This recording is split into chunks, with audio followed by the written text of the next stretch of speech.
Mom, I know I haven't written a letter like this in a long time, but Ava used to laugh at me and tell me that I was being childish and silly writing to you. Especially since you died before I was born. I probably shouldn't even be writing this now, but I just feel so lost. In my last letter, gods, that letter was years and years ago, I told you how I had fallen in love with Ava.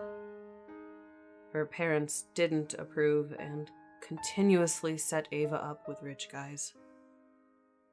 They didn't give me their approval until I came back from traveling with the middlemen with a small fortune in gems. Ava took me back, telling me that if I ever pulled a stunt like the cave fiasco again, she'd kill me. I gladly promised that to her, asking her in turn to just give me her entire heart and stop her dalliances with anyone else that she'd been seeing. Things were good until Commander Alfar kept sending me away on the shittiest missions possible. 3 weeks on a boring merchant escort. 2 weeks of bathroom attendant duty at the Western Outpost. A month of 16-hour-long days polishing the bars of the dungeon cells. And every time I'd return home, I'd see Ava with a new trinket that I didn't buy for her.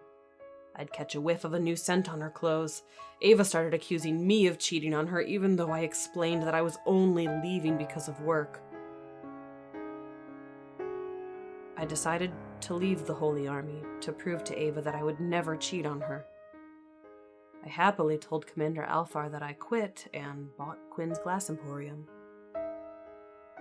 Quinn was close to retiring anyway, so she was happy to let me take the reins. Ava and I were so happy. I bought a house, and more often than not, Ava stayed the night with me instead of at her parents' manor. We were so in love. Or maybe it was just me. When you live with someone, they start noticing your quirks. Ava started picking on me anytime she'd see me flipping a coin to make a decision, or talking to my coin about my day. She scoffed at my explanations that my coin was my connection to Taiki. After a while, she started yelling at me anytime she'd see my coin in my hands.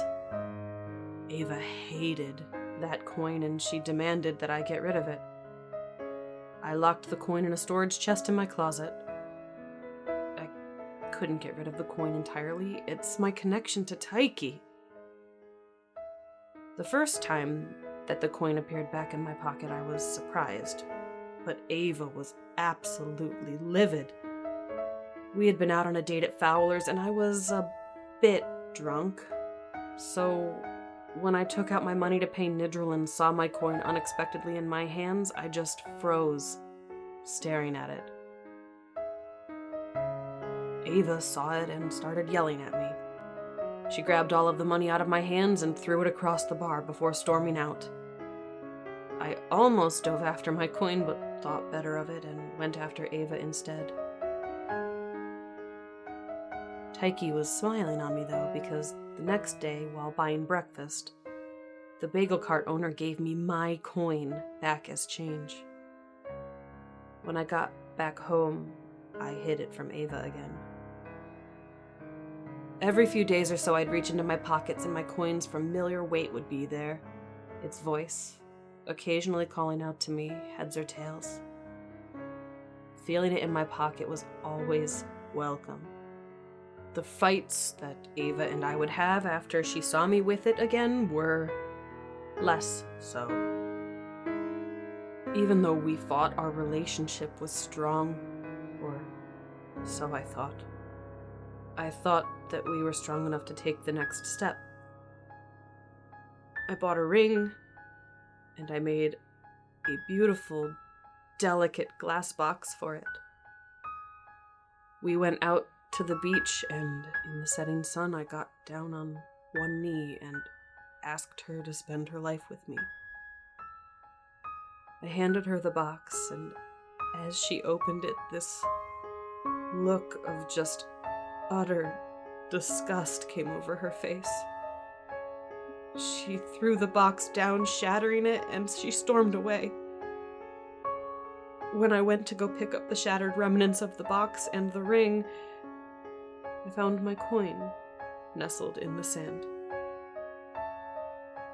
I guess my coin had been looking out for me again, because when I went to Fowler's to drink myself into oblivion, Gwen told me the truth about all of Ava's friendships.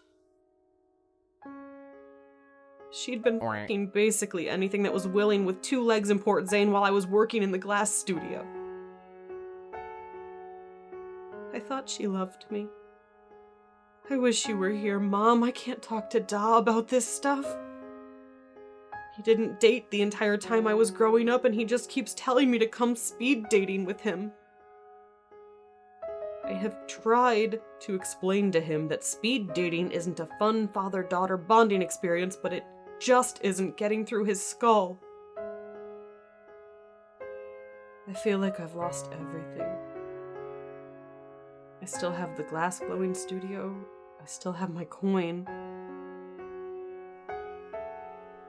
But I don't have the army. And I don't have Ava.